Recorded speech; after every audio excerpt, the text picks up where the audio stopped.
देखो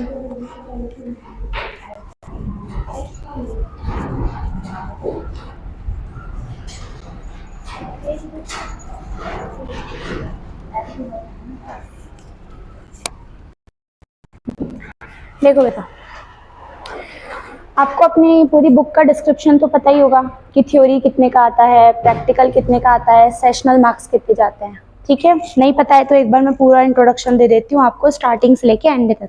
अपन एक बार बायोलॉजी से रिलेटेड एक माइंड मैप बना लेते हैं कि कैसे करके अपने चैप्टर आते हैं, कितने कितने मार्क्स के होते हैं, कैसे आपका थ्योरी पेपर आता है, थ्योरी पेपर का लेवल क्या होता है, प्रैक्टिकल में कितने मार्क्स जाते हैं और सेशनल कितने मार्क्स होते हैं। ठीक है, देखो अपने सब्जेक्ट की बात करें बायोलॉजी की, ठीक है, टोटल कितने मार्क्स होते हैं? ये 100 मार्क्स होते हैं।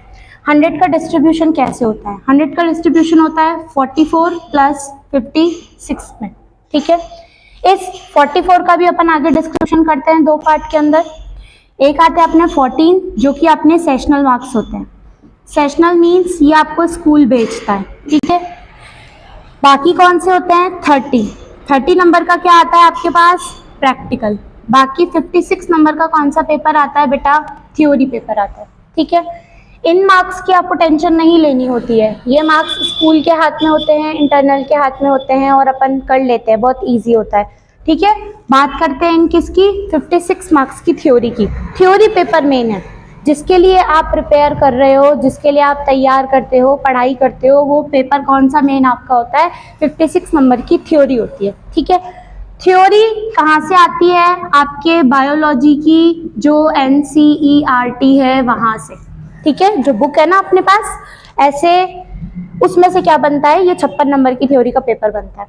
अगर अपन बायो की बुक की बात करें तो टोटल अपने पास चैप्टर कितने हैं? टोटल 13 चैप्टर है।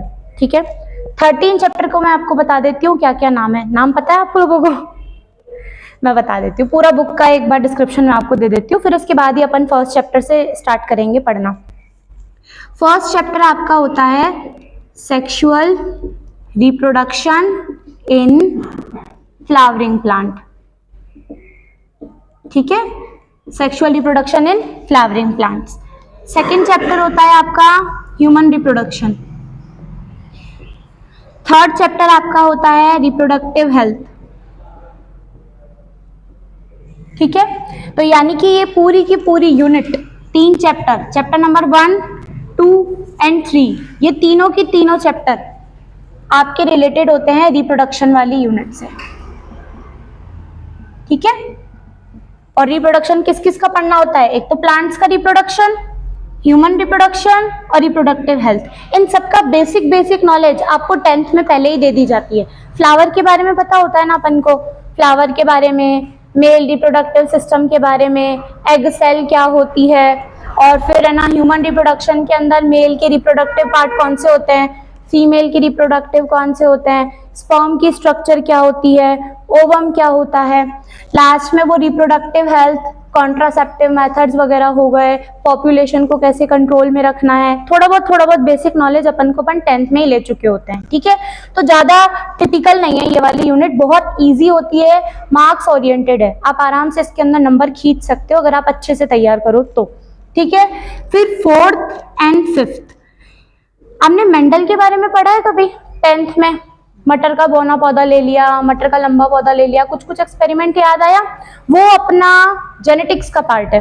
ठीक है, तो चैप्टर नंबर 4th के अंदर अपन पढ़ते हैं principle of genetics.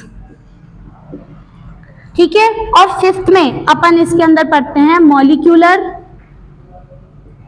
Basis of inheritance. यानी कि बेसिकली ये वाली जो आपकी यूनिट है ये रिलेटेड है किससे? जेनेटिक्स से। जेनेटिक्स वर्ड थोड़ा थोड़ा आइडिया होगा, डीएनए होता है, बच्चों के पास कैरेक्टर कहाँ से आते हैं? उनके पेरेंट्स से।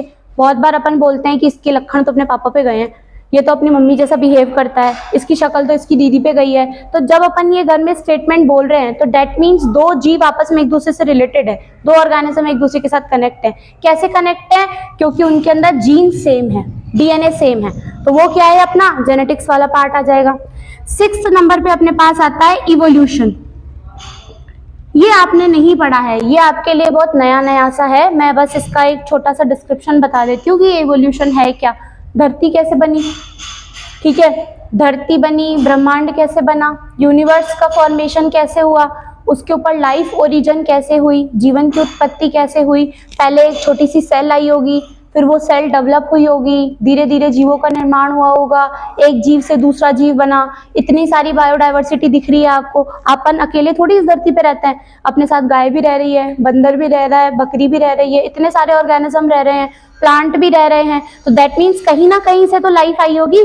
तो वो लाइफ कैसे आई, इसका रिलेशन कौन से चैप्टर से, इवोल्यूशन से। Next 7th chapter and 8th chapter. 7th chapter है अपना डिजीज वाला, ठीक है। इस चैप्टर का नाम है ह्यूमन हेल्थ एंड डिजीज। अच्छा बताओ बेटा, डिजीज मतलब बीमारियां, कौन कौन सी बीमारियां आपने पढ़ी है, यानी कि ये मतलब तो ऊपर से सुपरफिशियली अपन किन किन बीमारियों के बारे में जानते हैं।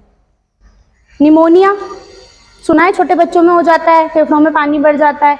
नॉर्मली अपन को जैसे ही सर्दी होती है तो कफ एंड कोल्ड होता है, खांसी जुकाम हो जाता है, जिसको अपन वायरल इन्फेक्शन बोलते हैं, वो भी होता है। कई बार अपन खुजालते हैं, इधर दाद नहीं हो जाता, रिंगवर्म हो जाता है, वो भी अपनी एक बीमारी है, डिजीज है। मच्छर के काटने की वजह से मलेरिया होता है, ये वाली बीमारी हो गई। बाहर का गंदा खाना खाते हैं तो टाइफाइड हो जाता है, वो बीमारी हो गई, ठीक है। अगर बीमारी है तो अंदर इम्यूनिटी भी तो है, डेली बीमार थोड़ी पड़ रहे हैं, डेली थोड़ी अपन हॉस्पिटल में एडमिट होने जाते हैं, या डेली खांसी जुकाम तो नहीं होता। दैट मीन्स अपनी बॉडी के अंदर उसके लिए एक डिफेंस मैकेनिज्म भी है, जिसको अपन क्या बोलते हैं, इम्यूनिटी। इसके अलावा आपने कैंसर कभी ना कभी नाम तो सुना ही होगा ना, अपन डे टू डे लाइफ के अंदर सुनते ही हैं। ये सारी बीमारियां, डिजीज वगैरह जो भी हैं, इम्यूनिटी है। वैक्सीनेशन करवाते हैं, अभी कोरोना आया था तो वैक्सीनेशन कराया था ना, वो वैक्सीनेशन का कॉन्सेप्ट भी अपन को किसमें पढ़ने के लिए मिलता है, इस वाले चैप्टर में, ह्यूमन हेल्थ एंड डिजीज वाले चैप्टर में। फिर है अगला microbes in human welfare, human welfare. तो यहाँ पर भी माइक्रो ऑर्गेनिज्म है, यहाँ पर भी माइक्रो ऑर्गेनिज्म है। दैट मीन्स ये वाला जो आपका यूनिट है, ये जो चैप्टर है, वो रिलेटेड है माइक्रोबायोलॉजी से। पता है ना माइक्रो ऑर्गेनिजम्स क्या होता है, जिनको अपन आंखों से नहीं देख सकते, जिनको देखने के लिए क्या चाहिए होता है, माइक्रोस्कोप चाहिए होता है। तो ऐसे ही वायरस, बैक्टीरिया, फंगस, ये सब क्या होते हैं, माइक्रो ऑर्गेनिज्म। तो ये वाले जो दो चैप्टर हैं आपके 7 और 8, ये किससे रिलेटेड है, माइक्रोबायोलॉजी से, ठीक है। फिर इसके बाद है 9th एंड 10th चैप्टर। इसके अंदर आपको पढ़ना होता है बायोटेक्नोलॉजी और उसकी एप्लीकेशंस। बायोटेक्नोलॉजी एंड एप्लीकेशंस आपको पढ़नी होती है, ठीक है। ये बायोटेक वाला चैप्टर है, बायोटेक्नोलॉजी। ये आपके लिए थोड़ा सा नया पड़ेगा, इसके बारे में अपन अभी नहीं जानते हैं, ये बिल्कुल न्यूली ऐड हुआ है अपने इस बार, ठीक है। फिर इसके बाद है अपने पास 11, 12 एंड 13 चैप्टर। 11 चैप्टर है आपका organism and population, organism and population. 12th chapter है आपका इकोसिस्टम। 13 चैप्टर है बायोडाइवर्सिटी एंड कंजर्वेशन,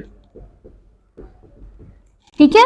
और ये सारे चैप्टर बिलोंग करते हैं आपके इकोलॉजी से। 10th में पढ़ा था लास्ट वाला चैप्टर, कौन सा, 13 वाला, जिसके अंदर अपन ये पढ़ते हैं food chain. Very good, food chain क्या होती है, फूड वेब क्या होते हैं, प्रोड्यूसर्स किनको बोलते हैं, कंज्यूमर क्या होता है, और प्राइमरी कंज्यूमर, सेकेंडरी कंज्यूमर। थोड़ा थोड़ा नॉलेज आपको होगी, वर्ड से आप बिल्कुल अनजान नहीं हो। वो ऐसे पिरामिड्स बनाते हैं ना अपन, ट्रायंगल वाली शेप के, वो किससे रिलेटेड है, इस इकोसिस्टम वाले चैप्टर से। ऑर्गेनिज्म एंड पॉपुलेशन बहुत ही ज्यादा इजी चैप्टर है, एकदम थ्योरी, एकदम समझना है और मेमोराइज करना है उसको।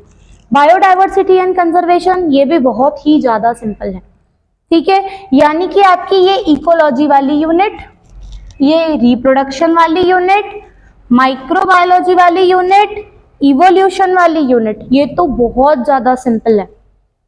मॉडरेट है अपने जेनेटिक्स, ये सही है। और थोड़ा सा कॉम्प्लिकेटेड दिखने में ऐसी लगती है अपनी बायोटेक्नोलॉजी, लेकिन अगर आप इसको बहुत अच्छे से और बहुत ध्यान से पढ़ो, अंडर गाइडेंस पढ़ो, जैसे किसी टीचर ने आपको बोला कि बेटा ये टॉपिक पढ़ के आना है, मैंने आपको बता दिया बेटा इस टॉपिक को ऐसे पढ़ना है, आपने वैसा का वैसा पढ़ लिया, फिर तो ये भी बहुत ज़्यादा ईजी हो जाता है। टेक्नोलॉजी तो है, टेक्नोलॉजी काम आसान करती है ना। पहले ज़माने में अपन हाथ से कपड़े धोते थे, अब वॉशिंग मशीन आ गई तो काम आसान हो गया ना। तो बस आपने क्या किया, बायोलॉजी प्लस टेक्नोलॉजी को साथ में जोड़ दिया, दैट इज बायोटेक्नोलॉजी। ठीक है, समझ में आ गई ये पूरा डिस्क्रिप्शन। अब आप बुक से तो अननोन नहीं हो, अपने पेपर से आप अनजान नहीं हो, पेपर का डिस्क्रिप्शन समझ में आ गया, बुक के टोटल 13 चैप्टर कंप्लीटली समझ में आ गए। ठीक है, आज अपन स्टार्टिंग करते हैं अपने चैप्टर नंबर 1 से, sexual reproduction in flowering plant. ठीक है,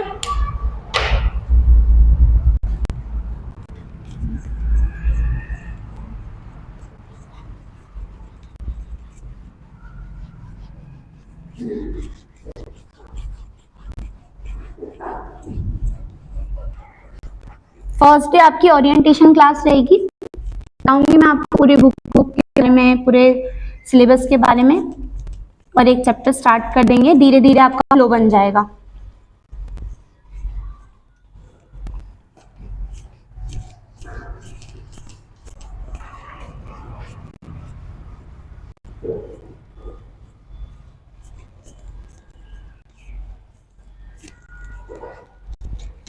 देखो अपन स्टार्ट करते हैं अपना chapter number 1।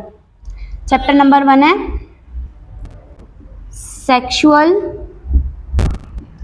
Reproduction in flowering plant. ठीक है, अब देखो बेटा, इस पूरे चैप्टर की हेडिंग में मुझे प्लांट के बारे में बताने की जरूरत नहीं है। प्लांट्स क्या होते हैं, पौधे क्या होते हैं, जिनके पास क्लोरोफिल पिगमेंट होता है, ऑटोट्रॉफ हैं, अपनी ग्रोथ खुद करते हैं। ठीक है, सामने क्या लग रहे हैं, प्लांट ही तो लग रहे हैं। ठीक है, अब बस मुझे आप एक बात बताओ कि इस रिप्रोडक्शन वर्ड का क्या मतलब होता है। अपन जब 11th में बायोलॉजी लेते हैं, एंट्री करते हैं अपन 11th में, अपना पहला चैप्टर लिविंग वर्ल्ड है। लिविंग वर्ल्ड के अंदर आपको इस शब्द के बारे में, इस वर्ड के बारे में बताया जाता है कि ये रिप्रोडक्शन होता क्या है, क्या मतलब है इसका बेटा, प्रोड्यूस करना। देखो इस रिप्रोडक्शन को अपन 2 पार्ट्स में तोड़ेंगे। री का मतलब होता है हमेशा अगेन, और प्रोडक्शन का मतलब है टू प्रोड्यूस, यानी कि दोबारा बनाना, अगेन फॉर्मेशन करना। आपके पेरेंट्स ने आपको बनाया, आप आने वाली जनरेशन को बनाओगे, आने वाली जनरेशन उसकी आने वाली जनरेशन को बनाएगी, ऐसा ही तो होता है। दादा दादी ने मिलके पापा को बनाया, नाना नानी ने मिलके मम्मी को बनाया, नाना नानी पापा मम्मी ने मिलके फिर आपको बनाया, आप किसी और पार्टनर के साथ मिलके आने वाली जनरेशन को बनाओगे, आने वाली जनरेशन और किसी और जनरेशन को बनाएगी। तो यही तो हो रहा है। ठीक है, इंसान इंसान को बनाया जा रहा है, बनाया जा रहा है, बनाया जा रहा है। कोई भी और ऑर्गेनिज्म है, आप बंदर बंदरिया ले लो, वो भी अपनी जनसंख्या बढ़ाते हैं। ठीक है, वो भी नए नए ऑर्गेनिज्म क्रिएट करते हैं, अपनी पॉपुलेशन क्रिएट करते हैं। तो अपने जैसा जीव, अपने जैसा ऑर्गेनिज्म दोबारा प्रोड्यूस करना, उसको अपन क्या बोलते हैं, रिप्रोडक्शन बोलते हैं। ठीक है, अब अगर मैं आपसे केवल 10th लेवल की बात करूं तो आपको ये तो पता होगा कि रिप्रोडक्शन के 2 बेसिक तरीके होते हैं।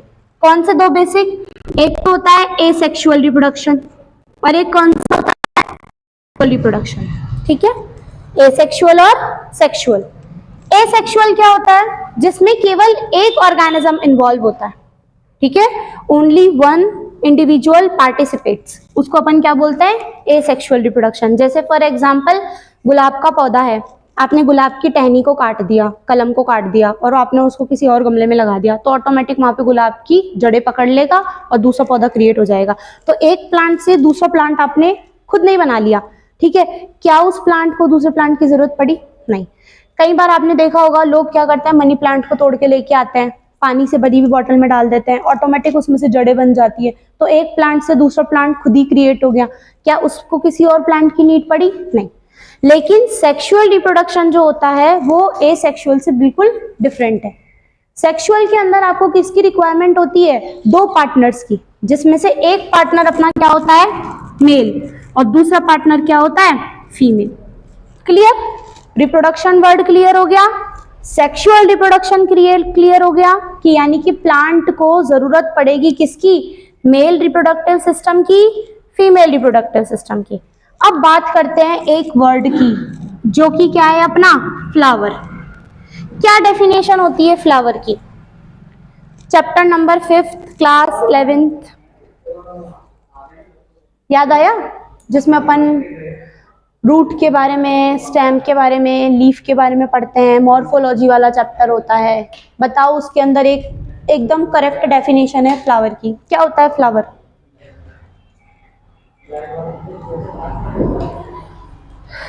बताओ।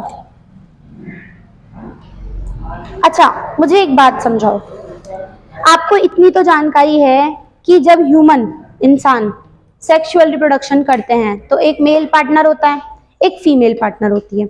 मेल पार्टनर जो होता है वो अपनी बॉडी के अंदर स्पर्म बनाता है ना, ठीक है, कोई डाउट है?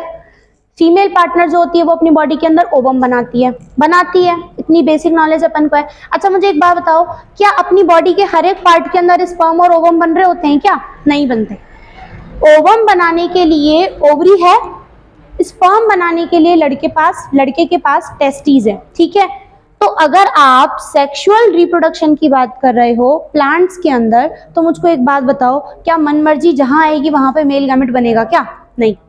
क्या जहां मन मर्जी करेगी वहां पे फीमेल गैमेट यानी कि एग सेल बन जाएगी क्या? नहीं।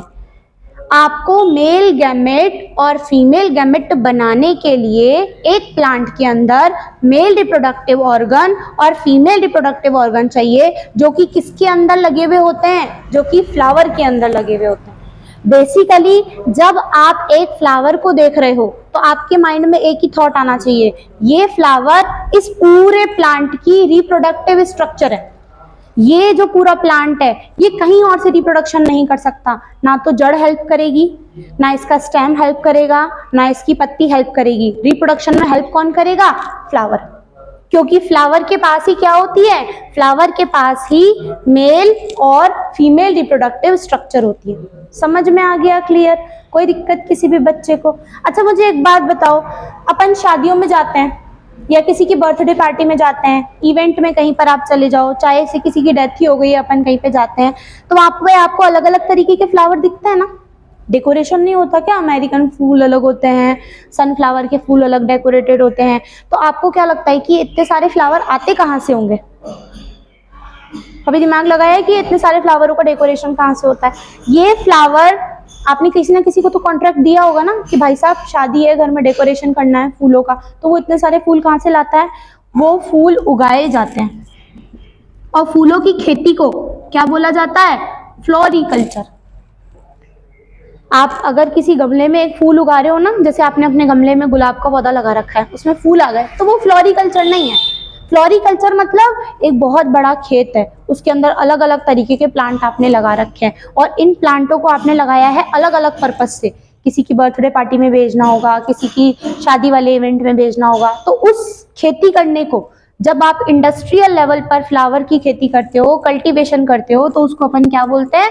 फ्लोरिकल्चर। ये वर्ड है, चैप्टर खुलते ही पहला वर्ड अपने पास फ्लावर है और सेकंड वर्ड अपने पास क्या है? फ्लोरिकल्चर।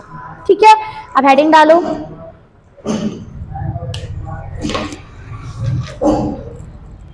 हेडिंग डालो chapter number 1, chapter number 1 sexual reproduction in flowering plant, sexual reproduction in flowering plant.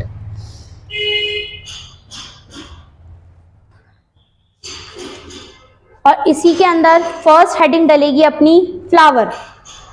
First heading will be flower.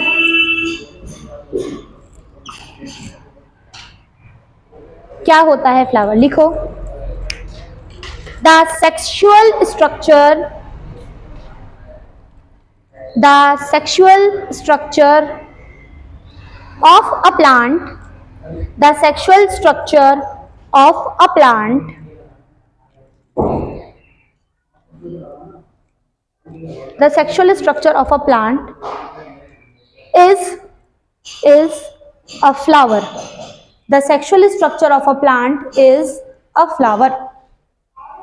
ठीक है, और इसकी एक दूसरी डेफिनेशन भी है, तो लाइन चेंज करो और एरो लगा के लिखो, लाइन चेंज एरो लगाओ एंड लिखो द मॉडिफाइड, मॉडिफाइड मतलब बदला हुआ, जिसने अपने आप को बदल दिया हो, the modified, the modified stem, the modified stem of a plant, the modified stem of a plant is known as flower. The modified stem of a plant is known as flower. ठीक है, अब अपन बनाएंगे एक flower की structure. एक flower दिखता कैसा है, क्या क्या स्ट्रक्चर होती है फ्लावर के अंदर।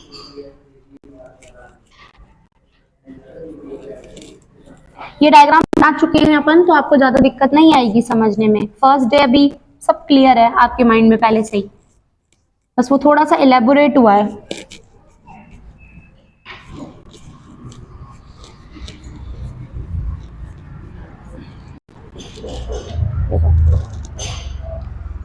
डायग्राम बनाने का और सीखने का सबसे आसान तरीका, जब भी कोई टीचर आपके सामने डायग्राम बना रहा है, फोकस करो कि वो कैसे बना रहा है। आधा 50% डायग्राम तो वहीं बनाना समझ में आ जाएगा। ठीक है,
क्लियर।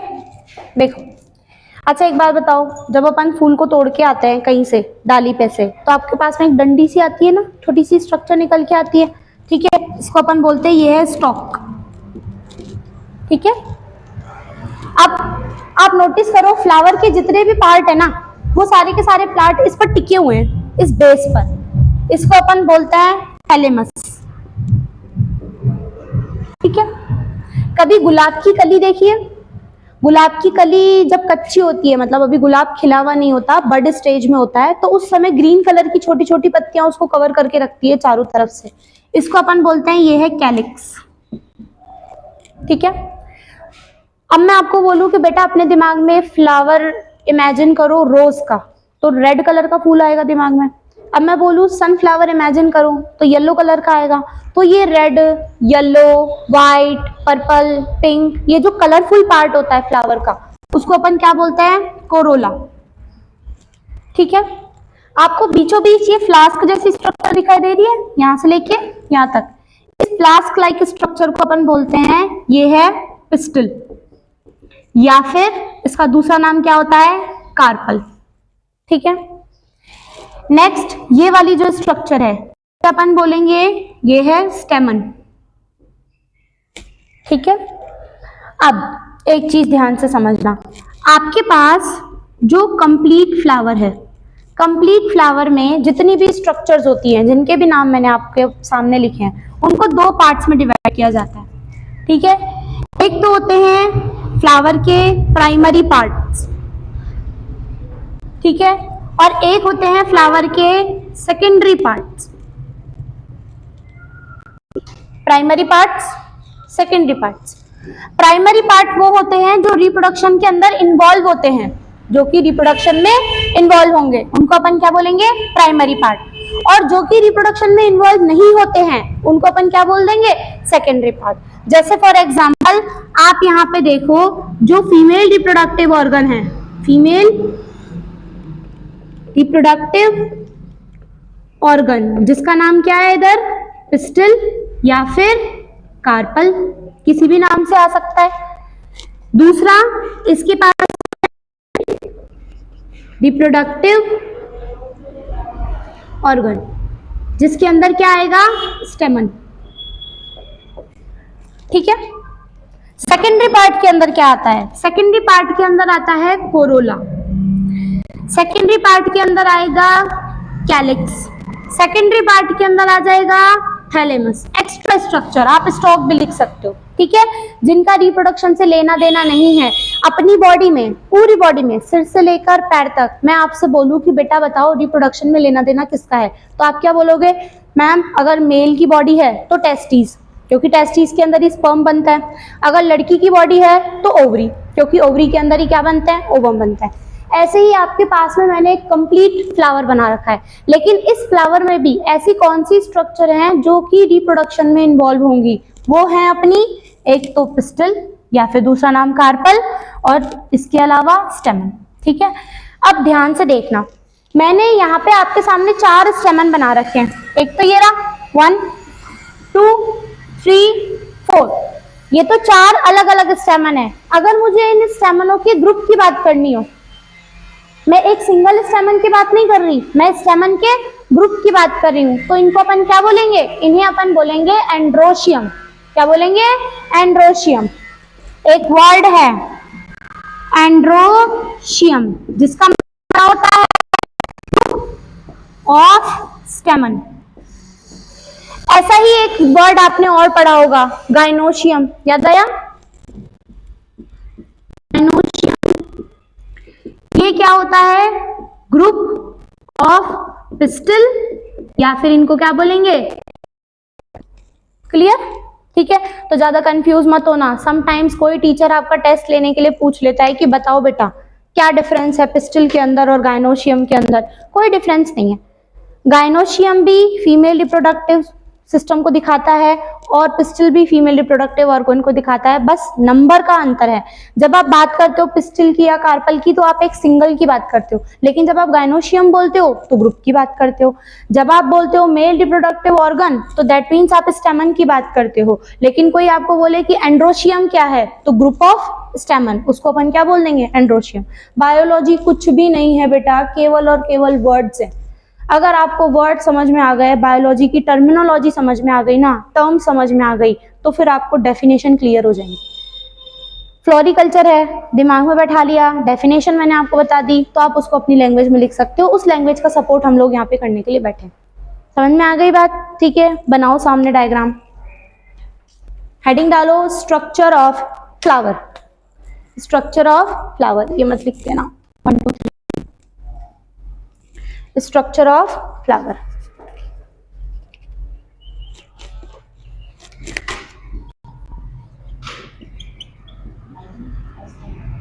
समझ में आ रहा है बेटा?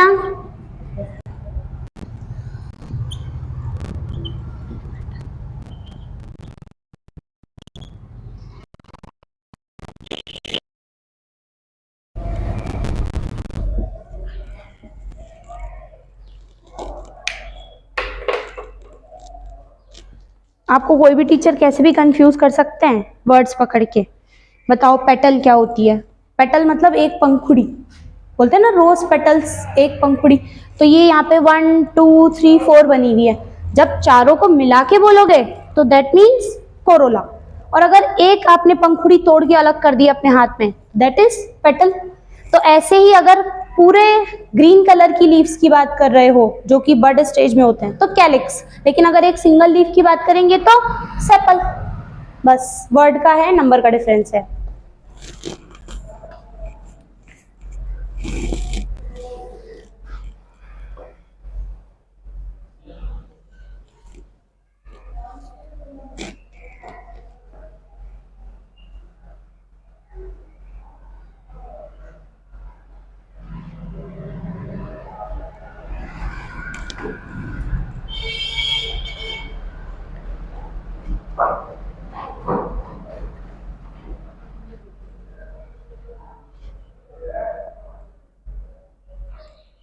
मेक श्योर कि क्लास में जब आप डायग्राम बनाते हो तो on the spot he 80 to 90% समझ में आ जाए, 80 to 90% ही टॉपिक और डायग्राम आ जाए, दिमाग में बैठ जाए, बस घर जाके 5 मिनट 10 मिनट रिवाइज करना होता है।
हाँ बेटा, ये डायग्राम बनाना है, फ्लावर की जो पार्ट्स हैं प्राइमरी सेकेंडरी ये सारे लिखने हैं। अब इनका एक एक का डिस्क्रिप्शन फिर मैं लिखवाऊंगी खुद से। ये भी साइड में इंफॉर्मेशन लिख लेना। कोई भी ऐसी इंफॉर्मेशन जो आपको लगता है कि नेसेसरी है, आपने नहीं पढ़ी है 11th में, वो आप मार्जिन पे लिख लिया करो।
बच्चों, लेबलिंग के लिए पेन यूज मत किया करो, आपकी आदत पड़ जाएगी एग्जाम में भी लेबलिंग के लिए पेन यूज करने की, पेंसिल ही, ठीक है।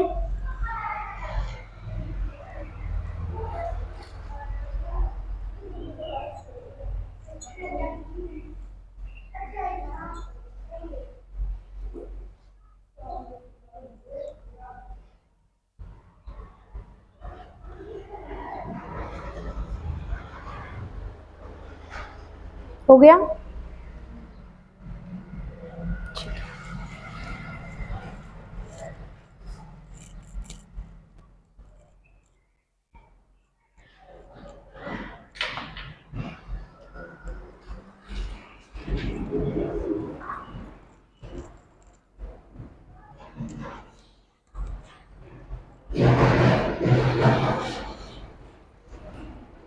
नाउ हेडिंग डालो, Corolla, Corolla.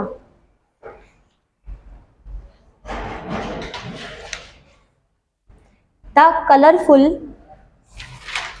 the colorful and attractive, the colorful and attractive part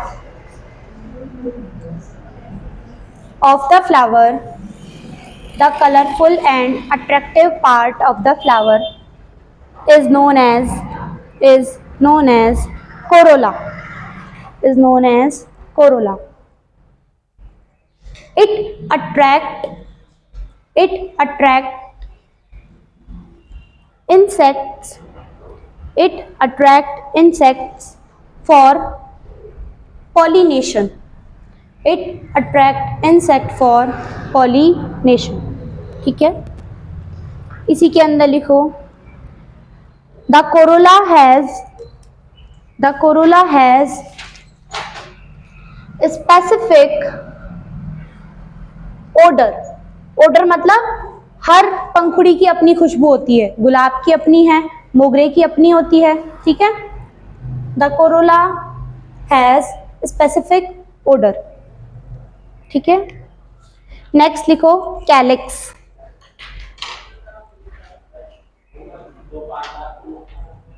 calyx, the small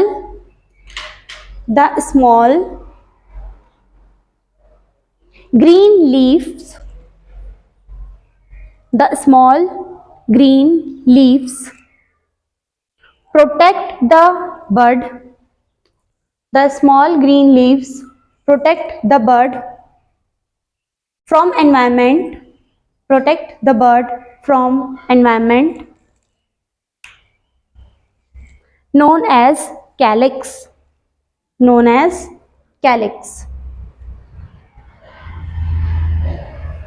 ठीक है। नेक्स्ट लिखो थैलेमस। थैलेमस, थैलेमस, और इसके अंदर लिखो it is the base, it is the base of the flower, it is the base of the flower. बेटा language easy है, learn हो सकती है easily. It is the base of the flower on which जिस पर, on which all floral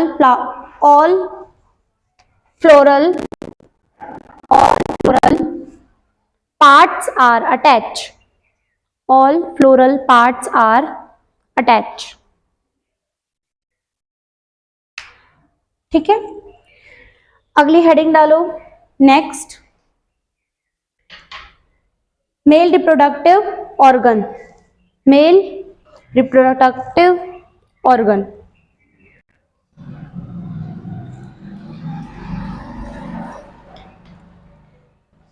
इसमें लिखो स्टेमन। स्टेमन is the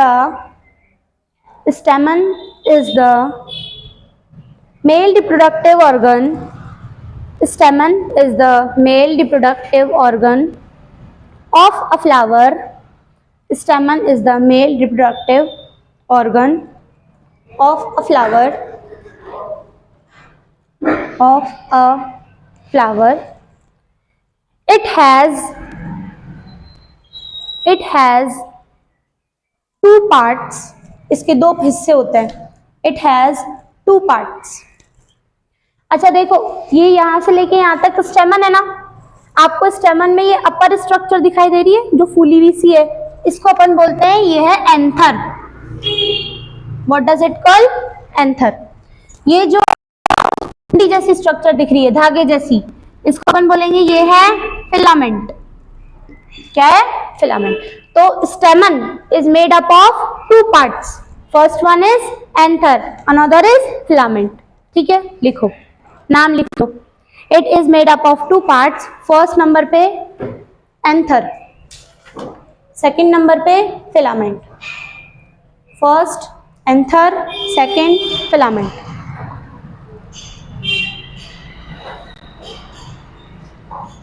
ugly heading डालो, female reproductive organ. Female reproductive organ, female reproductive organ, female reproductive organ. लिखो the pistol और slash लगा के, the pistol slash लगा के कार्पल, द पिस्टल स्लैश लगा के carpel of a flower, the pistil of a flower is female reproductive organ. The pistil slash carpel of a flower is female reproductive female reproductive system of a female reproductive system, it is made up of यानी बना हुआ होता है ये, it is made up of three parts, अभी अपन केवल नाम लिखेंगे, ठीक है, बाद में डिस्क्रिप्शन और डिटेल में आगे आएगा। ये जो अपर पार्ट आपको दिखाई दे रहा है जो कि कप के जैसा है, इसको अपन क्या बोलते हैं, स्टिग्मा, ठीक है। ये जो मिडल पोर्शन है इसको अपन क्या बोलेंगे, स्टाइल, और जो ये लोअर फूला हुआ पोर्शन है इसको अपन क्या कहते हैं, ओवरी। तो pistil is made up of three parts कौन कौन से हैं, स्टिग्मा, स्टाइल, ओवरी, ठीक है। It is made up of three parts और तीनों के नाम लिख लो sequence wise, stigma, style and ovary, ठीक है। अब एक हेडिंग डालो, फ्लोरिकल्चर, फ्लोरिकल्चर। अच्छा, मधुमक्खी पालने को क्या बोलते हैं, 11th में पढ़ा होगा ना, एपीकल्चर। मछली पालने को क्या बोलते हैं, पिसीकल्चर, ठीक है। तो जब भी आप किसी भी वर्ड के पीछे क्या लगा रहे हो, कल्चर, इसका मतलब आप उसको ग्रो कर रहे हो, उगा रहे हो, तो आगे वर्ड क्या है, फ्लोरी प्लस कल्चर, यानी कि फूल उगाना। सिंपल सा, लर्न करने की, रटने की जरूरत ही नहीं है, लिखो। The cultivation of floriculture heading है बेटा,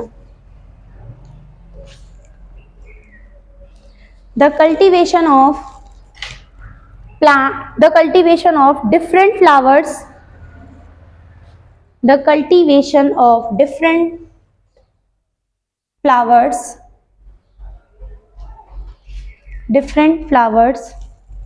for various purpose, अलग अलग मकसद के लिए, the cultivation of different flowers for various purpose known as floriculture, culture, ठीक है। अब मैं आपसे वन बाय वन नाम पूछती जा रही हूँ, वर्डिंग पूछती जा रही हूँ, किसी भी वर्ड में सिंगल कोई दिक्कत है तो आप मुझे बता दो, ठीक है। रिप्रोडक्शन वर्ड क्लियर, ठीक है। फ्लावर क्या होता है, मॉडिफाइड स्टेम। कोई भी आपसे XYZ क्वेश्चन पूछ ले, बेटा बताओ व्हाट इज फ्लावर, तो आप दो ही शब्दों में आंसर दोगे, मॉडिफाइड स्टेम, उसको अपन क्या कहेंगे, फ्लावर, या फिर sexual part of a plant, एक प्लांट का जो सेक्सुअल पार्ट है उसको अपन क्या बोल देते हैं, फ्लावर बोल देते हैं। नेक्स्ट आपसे कोई पूछे कि फ्लावर की टोटल कंप्लीट कितने पार्ट्स होते हैं, तो बेसिकली फ्लावर के कितने पार्ट्स होते हैं, दो, primary part, secondary part.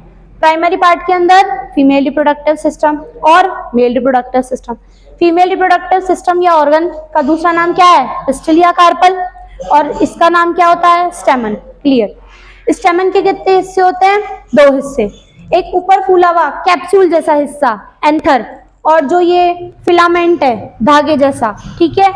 Next आपसे कोई पूछे कि बताओ पिस्टल या कार्पल के कितने पार्ट्स होते हैं, 3 पार्ट्स होते हैं, upper portion stigma, middle portion style, lower portion और स्वेलॉन ओवरी, क्लियर।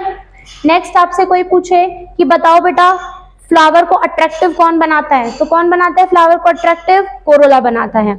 आपसे कोई पूछे कि बताओ फ्लावर की बड स्टेज में प्रोटेक्शन कौन करता है, तो कौन करता है, calyx. Single unit of Corolla, Corolla की एक सिंगल यूनिट यानी एक पंखुड़ी को अपन क्या बोलते हैं, पेटल, और एक सिंगल यूनिट ऑफ कैलिक्स, इसको अपन क्या बोलेंगे, सेपल। कंप्लीटली पूरी क्लास दिमाग में बैठ गई, आज के डेट में डायग्राम दिमाग में बैठ गया। अब बस मुझे एक बात बताओ कि आपको इस वर्ड के बारे में पता है या नहीं, बाइसेक्सुअल। क्या होते हैं बाइसेक्सुअल, जिसमें मेल प्लस फीमेल दोनों एक ही बॉडी पर होते हैं। आपके सामने जो फ्लावर बना रखा है उसमें आपको पिस्टल भी दिखा रखी है और स्टेमन भी दिखा रखा है, यानी फीमेल भी है प्लस मेल भी है, तो ये फ्लावर कैसा है, बाइसेक्सुअल। समटाइम्स ऐसा होता है कि फ्लावर के अंदर ये फीमेल होती ही नहीं है, केवल और केवल क्या होते हैं, मेल होते हैं, तो मेल फ्लावर हो जाएगा, ठीक है। या फिर ऐसा होगा कि केवल और केवल क्या होगी अपने पास, फीमेल होगी, कोई भी आसपास इसके मेल नहीं होगा, no stamen is present around the female, होगा ही नहीं, तो उसको अपन कौन सा फ्लावर बोल देंगे, फीमेल फ्लावर। ठीक है, तो अगर बात करें फ्लावर के टाइप्स की, किसकी बात करें, फ्लावर टाइप की। ठीक है, फ्लावर कितने टाइप के होते हैं, तो बेसिकली फ्लावर दो टाइप के होते हैं, और इनका बेस क्या है टाइप लेने का, बेस है reproductive organ, reproductive organ. On the basis of reproductive organ, on the basis of reproductive organ flowers are of two types, दो टाइप के फ्लावर होते हैं, एक अपने कौन से होते हैं, बाइसेक्सुअल, और एक अपने कौन से होते हैं, unisexual. Bisexual and unisexual. Bisexual means एक ही फ्लावर पर male and female both are present, और यूनिसेक्सुअल मतलब सिंगल टाइम पे एक फ्लावर पे या तो केवल क्या प्रेजेंट होंगे, मेल, या तो केवल क्या प्रेजेंट होंगे, फीमेल, एक टाइम पे या तो मेल या तो फीमेल। क्लियर हो गया बेटा, कल ये मैं आपको लिखवा दूंगी। ठीक है, और आज की क्लास पढ़ के आना। नहीं, वो मैं आके आपको कल खुद लिखवाऊंगी। ठीक है।